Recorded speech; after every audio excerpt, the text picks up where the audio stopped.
And look, folks, we need to help Ron Paul. He can't get it all done himself, and I'm glad you've done the scientific poll. I see the headline now at Infowars.com. Scientific poll. Ron Paul beats Obama in general election in tie or in dead heat with Kane and Gingrich. I mean, that's it. Scientific poll. Ron Paul beats Obama in general election. Scientific poll. Ron Paul beats Obama in Iowa, general election, something like that.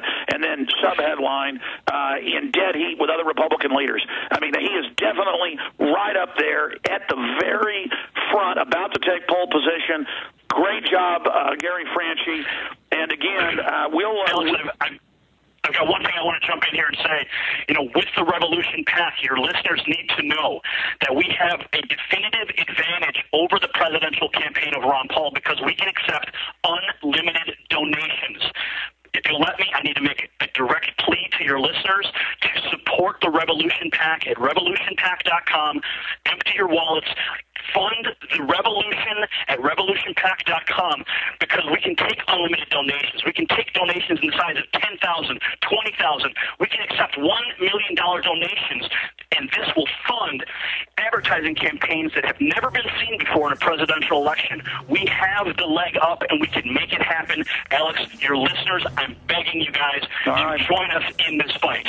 Well, Gary, you certainly produced some amazing TV ads, and all I know is this is a great job of this poll. I'd like to see more of these polls. I'd like to see the Paul campaign do that. But he was going to be on last week, and then it was a scheduling thing. I've been out of town this week, but he should be on next week, or I'll, if the water doesn't rise over Bear Creek.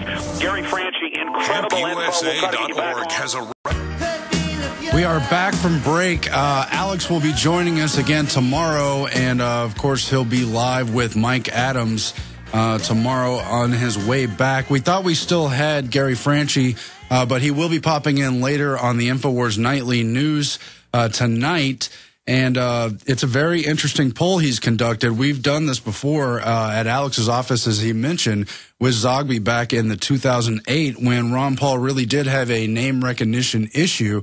Thus, we did a blind biography poll, and Ron Paul did very well, better than in many national polls, based on a reading of his credentials and the rest of it. What I found interesting, though, was a personal insight into how political these polls become, even though they are scientifically crafted. In that case, I specifically remember whoever had written the biography for Mitt Romney. It was written very loaded. It called him a hero of the Olympics and really praised him in ways that it didn't praise the other candidates at a time when Mitt Romney was topping all those polls, even though that didn't play out whatsoever in the 2008 so-called elections, which are obviously manipulated behind the scenes. So it's encouraging that Ron Paul is showing up in a more balanced poll that surveys not only likely Republican caucus goers, but the quote-unquote disaffected independents and Democrats, and that's really what they always try to sell as the crossover, mainstream, middle-of-the-road appeal between both parties, saying that someone too far to the right or left would marginalize in a general election. But Ron Paul is a different kind of candidate. He's out of the box of that strictly left-right line paradigm system, largely because of his national and international foreign policy issues, well, domestic policy and international, and especially his understanding of economic issues. He really has the clout in this issue, and it's interesting that so many people would identify with the interventionist foreign policy as part of the major problem. Of course it is. Elections are never run on moral issues, but if you have moral issues in the race, certainly our great expenditure and our wanton killing overseas is not something we want to be engaged in. And all the other candidates, particularly in both parties, well, particularly in both parties, that is, are totally online with going along with all the globalist intervention recommendations. You've heard people like Herman Cain in the debates identifying how he would simply go along with his advisors. People like Henry Kissinger he talks to behind the scenes. Mitt Romney, totally part of the system, ready to go along with the war against Iran or whomever. And that really goes for almost all the candidates. Certainly you've seen President Obama expanding into more and more adventurous territories overseas, overseas, even as the Arab Spring unfolded and blossomed into tyrannies everywhere and wars in many places. So we hope that doesn't continue to grow. Now, we are going to take your calls on the other side of this break. I want to give the number out right now. It's 1-800-259-9231. But right now, we'll go ahead and go to Tom in Arizona. Are you there, Tom? Hey, great show. Those polls were wonderful news. My comment is from your previous guest, Greg. I can tell you that I used to work as a broker for one of the top 3 commercial banks back in the late 90s and early 2000s. After we had a big merger, the new company came in with a new option for your 401k. If you kept the old one, you'd have the same investment options. However, you would lose some of the benefits, such as taking a loan against the 401k and that sort of thing. However, if you went to the new one, they restored all the benefits. In other words, you could take a loan against your 401k, the same investment options. Your statement would reflect those investments. However, by going to the new one, the bank was then had the rights to take those funds and invest it any way they wanted to. In my opinion, they leveraged everything. This was no different than Bernie Madoff. Right. Yeah, go ahead. And the other thing I think your listeners need to know is who is FINRA, the regulatory agency over your broker, over MF Global and the whole works, who are supposed to oversee all this. If you go to Google and and look to see what the panel is, FINRA, regulatory agency. It's a board member of people from Wall Street who are regulating themselves. That's why this stuff is happening. They are protecting the big institutions. Your little broker is not allowed to do what these big brokers can do, these big institutions. And in my opinion, they're going to keep you in these markets, and they're going to keep selling you short, naked short selling you. And it's just fraud all the way around. I agree. It's animal behavior. We're coming up on the break. I'll let you get a final word in on the other side. But, yeah, I know we talked to William K. Black, interviewed him for Obama Deception and Fall of the Republic. He talked about Bush calling off all the regulators. Apparently, Obama has gone even further. Stay tuned. More calls ahead, and we'll get into We're on the march. The last 2 decades have really seen the gates of hell open up financially in terms of breaking down the wall of Glass-Steagall that separated commercial and investment banking, and it's just gotten progressively worse from there. There are numerous presidents in on this deterioration of regulation, including both Bushes, Clinton, and Obama himself. And I know that after 9/11, Bush reportedly had, according to the expert on the matter, William K. Black, he had a very significant portion of the regulators called off from investigating financial fraud, particularly on places like Wall Street and the related spheres. And I understand that that trend has gotten even worse under Obama. Clearly one of the most transparent Wall Street candidates, even as he appeals to much of his base on the basis of tackling the big business interest. It's all a fraud, of course. But we were speaking with Tom in Arizona, and he was on this point of regulation. Tom. Yes, I just want to kind of finish up on it. The regulators are stacked against the common folk in the United States. The only thing that's keeping this thing together, the whole economy is a Ponzi scheme. It's the ability of Bernanke to print money out of thin air. We saw what Bernie Sanders, when he audited the Fed and found an additional $16 trillion, which nobody knows. People, they have leveraged everything out there. What you see on your state